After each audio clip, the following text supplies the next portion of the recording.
noite, assim que está desse lado e na nossa companhia para mais um programa Tempo de Saúde e como sempre temos connosco Dr. Dinis Carmo. Boa noite, doutor, seja bem-vindo a mais um programa. Olá Fátima, obrigado, boa noite também aos telespectadores. Doutor, hoje vamos falar não do ombro doloroso, não daquilo que temos vindo a falar nos programas anteriores, mas sim do joelho. Aquele dito cujo que às vezes nos dá problemas e dores de cabeça. Sim, porque repare, isto aliás vem na consequência direta daquilo que dissemos. Sim. Porque como você disse há 15 dias falámos do ombro, a semana passada a propósito do ombro falámos da incontornável da artroscopia, de maneira que faz todo o sentido falarmos do joelho porque foi a articulação onde tudo começou. Eu quando digo tudo começou naturalmente estou-me a referir à artroscopia. Para além do mais, há uma outra muito boa razão, se calhar até muito má razão, para falarmos do joelho, porque o joelho é efetivamente e de longe a articulação que mais casos patológicos tem. Eu, aliás, posso lhe dizer que o joelho por si só tem tanta ou mais patologia do que todas as outras articulações do corpo humano. E a que é que se deve isto? A vários fatores, com certeza que a este facto não será alheio o facto do joelho ser uma articulação de carga, mas isto não é o único fator. E o facto de ser muito usado no dia-a-dia, em qualquer circunstância. O facto de ser muito usado no dia-a-dia, mas como eu digo, quer dizer, o mesmo se poderia dizer do tornozelo ou da anca. Também com certeza que o facto do joelho estar no meio da perna, isto é um ditado muito popular que no meio é que está a virtude, mas sabe quem tem experiência de vida, sabe que às vezes estar no meio é a melhor maneira de levar pancada de quem está em baixo e de quem está em cima. Mas eu penso que a razão principal é o facto do joelho ser uma articulação que está relativamente bem preparada para resistir aos movimentos de esticar e de dobrar, tecnicamente, portanto, a extensão e a flexão. Só que acontece que o joelho está sujeito a outros movimentos, nomeadamente de rotação, que é algo que nós no dia-a-dia não nos apercebemos. E quando é que isso se passa fundamentalmente?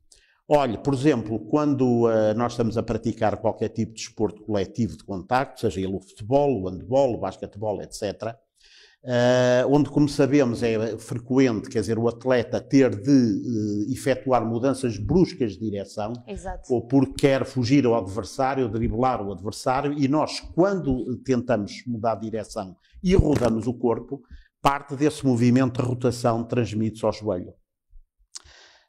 E sobretudo se esse movimento é efetuado numa posição em que a pessoa tem o joelho ligeiramente fletido.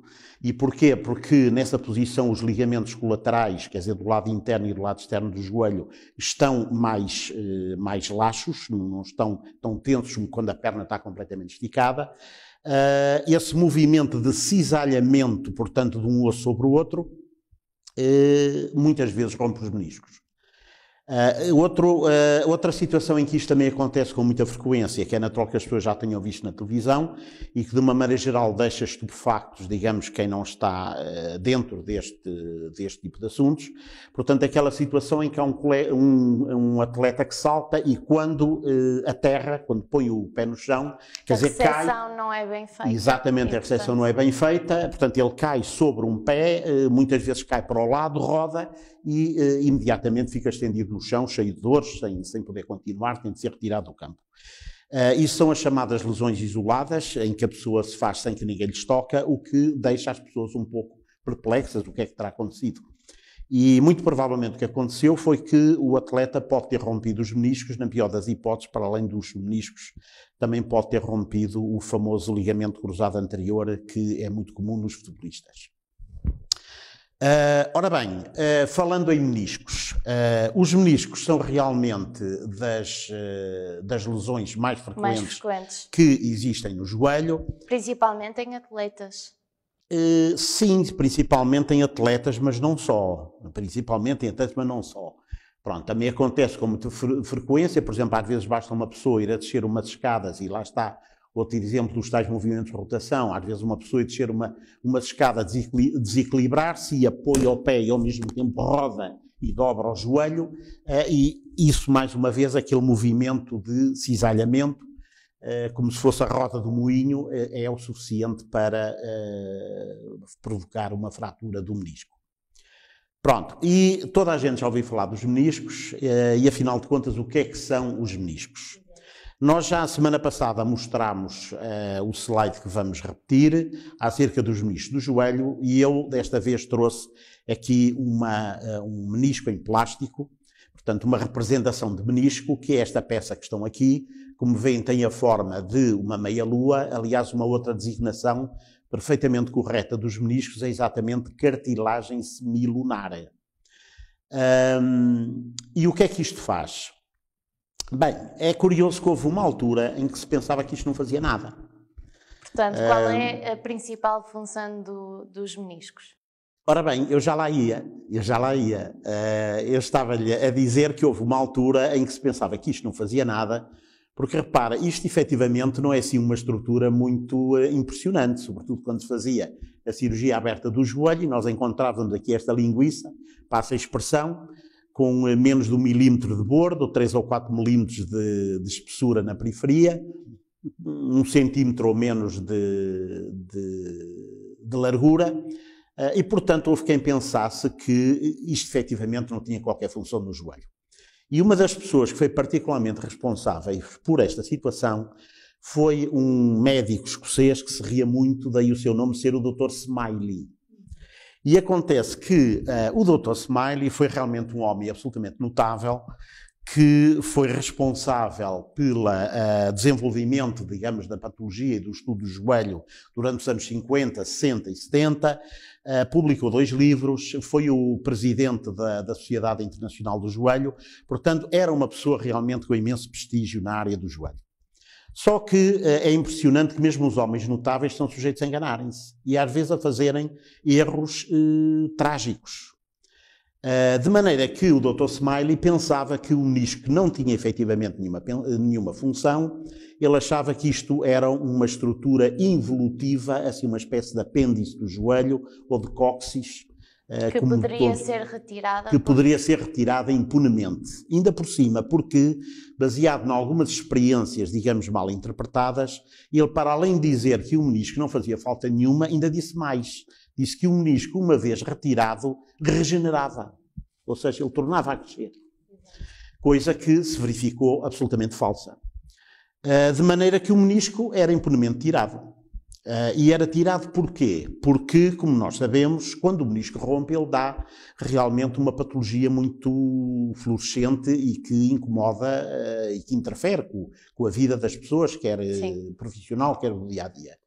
E o que é que acontece? Quando a pessoa rompe o menisco, o que é que acontece? O joelho incha, portanto ganha o tal líquido de que nós também falámos na semana passada. A pessoa tem dificuldades em andar, dói-lhe, não consegue praticar desporto. Ou então também acontece uma coisa que é muito típica, é que às vezes o atleta vai para o treino, até é capaz de estar ali a treinar durante meia hora, 3/4 de hora, parece que está mais ou menos bem, que não se passa nada, só que o que acontece é que ele nesse dia à noite ou no outro dia de manhã, quando acorda, verifica que tem o joelho feito uma bola. O que evidentemente acaba por o impedir de praticar desporto. De maneira que o menisco nessa altura era retirado e era retirado todo. Aliás, era considerado, evidentemente, um mau cirurgião e uma má operação se alguém realmente tirasse o menisco e deixasse lá ficar um bocado. Ora, qual foi o problema? O problema é que se verificou ao fim de 10, 12, 15 anos, começou-se a verificar que todas as pessoas a quem se tinha retirado o menisco impunemente tinham os joelhos cheios de artrose. E nós vamos mostrar um exemplo. À esquerda podem ver uma radiografia de um joelho normal para poder comparar. E repara, isto eram casos verdadeiramente trágicos, porque o que é que acontecia? Acontecia que as pessoas viam-se nesta situação no meio da vida, portanto com 40, 45 anos, tinham sido operados aos 18 ou aos 20, e o que acontece é que isto era uma situação que não tinha solução. Não havia volta a dar. Não havia volta a dar. Até porque, nesses anos passados, as próteses do joelho ainda eram uma miragem. E a verdade é que mesmo nos dias de hoje, toda a gente sabe que as próteses têm um prazo de validade. Aquilo não é vitalício. Naturalmente que quanto mais uso se dá à prótese, mais tendência ela tem para se gastar. É como qualquer outra peça. De maneira que mesmo nos dias de hoje, digamos que precisar de uma prótese do joelho aos 40 anos não é propriamente a coisa melhor que pode acontecer na vida de uma pessoa. De maneira que, o que é que aconteceu? Entretanto, com o advento da artroscopia, que nos permitia ver o joelho e os meniscos até muito melhor do que quando a cirurgia era aberta, o que parece um paradoxo, mas não é, e explica-se facilmente, porque repara, se eu abria o joelho, eu evidentemente que via perfeitamente e diretamente aquilo que estava à minha frente. O problema era o que estava lá para trás. Ora, nós com o artroscópio, devido às suas pequenas dimensões, nós conseguimos visitar, digamos assim, praticamente o joelho todo. De maneira que a melhor visualização do joelho, a melhor compreensão das lesões meniscais, isto também levou a que começassem nos anos 80 a ser feitos estudos muito sérios acerca da função do menisco, e daí ter-se chegado à conclusão, e está aqui a resposta para a sua pergunta, que os meniscos não só não são dispensáveis, como muito pelo contrário, são absolutamente indispensáveis para o bom funcionamento do joelho. E porquê? Porque o que eles fazem, eles no fundo têm uma ação muito semelhante, por exemplo, ao calço de um travão, dos travões de um carro, portanto, eles ocupam a periferia da articulação, eles impedem o contacto direto, fazem a separação do osso da perna, o fémur, do principal osso do osso da coxa, desculpe, o fémur, para o principal osso da perna, que é a tíbia, e eles absorvem os choques e distribuem-nos de maneira uniforme por toda a articulação. De maneira que, o que é que nós fazemos hoje em dia? Também devido às técnicas artroscópicas que, entretanto, foram desenvolvidas, e nós também temos aí um slide para ilustrar aquilo que estamos a dizer, o que acontece é que quando nós detectamos que existe uma lesão do menisco, nós tiramos apenas e tão só a parte do menisco lesada, que está lesada. E tentemos deixar o mais possível. Portanto, repare que isto é um contraste absolutamente diferente daquilo que era feito, digamos, ainda há 20 anos atrás. Inclusivamente, e por falar em 20 anos, já mais ou menos por volta desse tempo, que se têm vindo a desenvolver, inclusivamente, técnicas para cozer o menisco, em vez de o retirar. Infelizmente, o que acontece é que apenas cerca de 10 a 20% das lesões do menisco são suscetíveis de serem suturadas, e aquilo que a mim ainda mais me preocupa é que nós ainda não sabemos efetivamente o que é que vai acontecer, digamos, às pessoas a quem se fez essa sutura.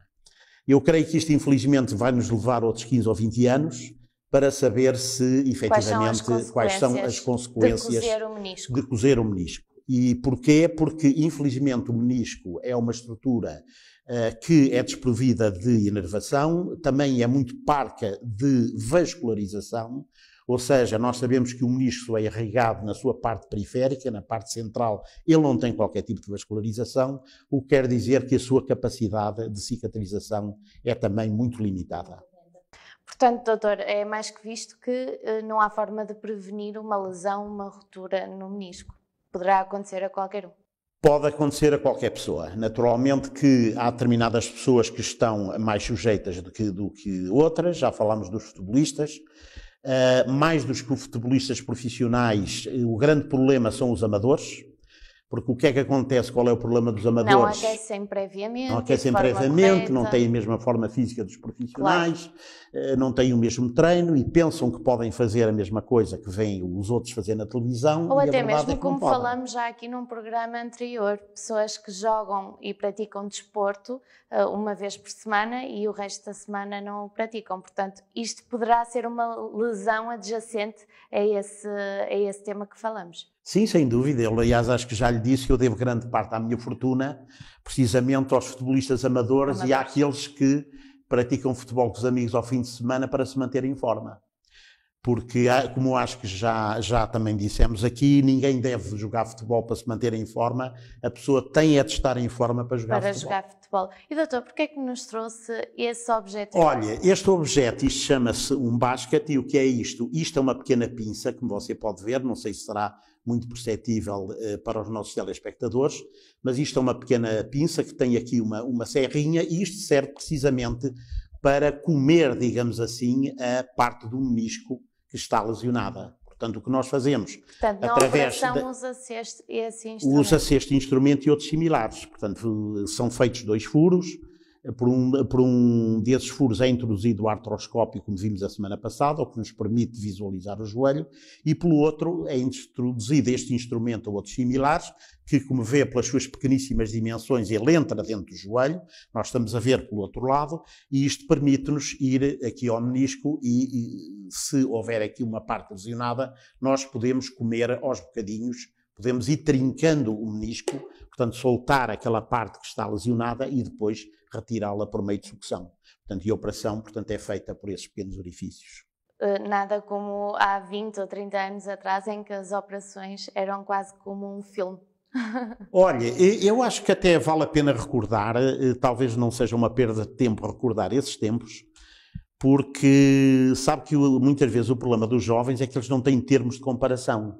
E efetivamente quem viu como era e viu como é hoje, consegue estabelecer a diferença. E porquê é que eu acho que isto é importante? Porque eu acho que se nós não sabemos o que se passava no passado, nós não somos capazes de apreciar aquilo que se passa no presente. Aquilo que temos também aquilo que temos no presente. Aliás, sabe que é uma situação que me acontece frequentemente no consultório, às vezes pessoas a que eu faço artroscopia e aparecem lá e vêm com queixas do género dizer: olha, doutor, sabe isto? Eu acho que isto está tudo bem, mas olha, isto está a ver, olha, eu carrego aqui, está a ver onde está o furinho, olha, isto dói, está a ver, olha, isto dói-me aqui, está. E eu começo-me a rir. E começo-me a rir, o que naturalmente, que habitualmente não agrada às pessoas, que não percebem porque é que eu estou a rir, quem percebe sou eu.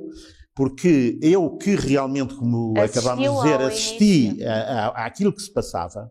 E sabe o que é que se passava nessa altura? E, como lhe digo, não estamos a falar de há muitos tempos, assim tanto tempo como isso. Estamos a falar de uma casa de uns 30 anos. O que acontecia era o seguinte, era que o joelho era aberto. Muitas vezes, em vez de ser aberto num sítio, tinha de ser aberto à frente e atrás. Porque lá está, precisamente pelo problema que nós tínhamos, é que eu, ao abrir pela frente, via a parte do menisco que está à frente, mas não via a que estava atrás. De maneira que eu era obrigado a fazer 2 incisões. Portanto, o menisco era todo retirado, habitualmente com a ajuda dos instrumentos que nós também vamos mostrar e que foram desenvolvidos precisamente pelo Sr. Smiley e que têm o seu nome, a faca de Smiley, o afastador de Smiley. Portanto, ele desenvolveu uma série de instrumentos para a cirurgia dos joelhos. Depois, o que é que acontecia? O doente ficava internado no hospital, 1 semana, 10 dias. É claro que isso também tem a ver com outro problema, é que nesses tempos, sabe que o doente era internado no hospital para ser tratado. Hoje em dia os doentes são internados no hospital para serem operados. Depois quem trata deles é outra história. Mas independentemente deste aspecto, hoje em dia, quando a pessoa é operada por artroscopia, é perfeitamente seguro ter alta, às vezes até no próprio dia ou no dia seguinte. Portanto, aliás, isso é uma prática corrente. Olha, eu ainda na quinta-feira também operei uma senhora de uma artroscopia e não era só propriamente o menisco que ela tinha e hoje de manhã passei pela clínica e dei alta. Depois, dizia eu que para além dessa estadia no hospital, também era costume engessar a perna da pessoa. Portanto, a perna era engessada desde a raiz da coxa até ao tornozelo. E porquê? Porque nessa altura se acreditava que o repouso absoluto era absolutamente essencial para uma boa cicatrização das estruturas. É claro, quando se tirava o gesso, aquela perninha estava como uma das pernas de Olívia Palito. Vai daí, a pessoa tinha de ir para a fisioterapia. E quanto tempo é que andava na fisioterapia? 1 ano, 2 anos? Meses. O que quer dizer que isto, por exemplo, em termos de um jogador profissional, na melhor das hipóteses, o que isto queria dizer é que isto era uma época que ia à vida. Não é? Na pior das hipóteses, poderia até significar o final de carreira, não é? Portanto, isto era o que ainda se passava, digamos, foi o que eu ainda assisti, foi aquilo que eu ainda aprendi a fazer. Eu devo ser, se calhar, dos poucos médicos ainda no ativo que viu fazer meniscectomias por via aberta, que fez também algumas meniscectomias por via aberta, assisti a muitas e também efetuei algumas, e hoje em dia, realmente, como eu digo, este paradigma está completamente alterado, devido, como eu disse, a pioneiros como o Dr. Jackson, de que falámos na semana passada, e muitos outros. Devemos isso à medicina e, como tudo, temos que dar tempo ao tempo para as coisas evoluírem e para crescerem. Doutor, terminamos por aqui o programa de hoje? Acho que sim. Muito obrigada por mais Nada, hora essa, foi um gosto. E voltamos na próxima sexta-feira. Quanto a si, continua desse lado. Se quiser assistir ao Tempo de Saúde, será sempre às sextas-feiras, aqui no novo canal. Temos também outros programas que pode assistir e acompanhar tudo o que acontece na região em novonoticias.pt. Boa noite e bom fim de semana.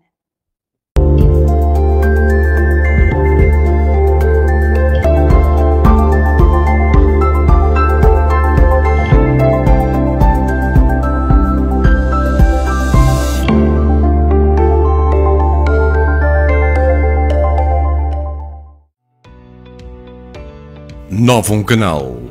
Sempre Novum, sempre seu.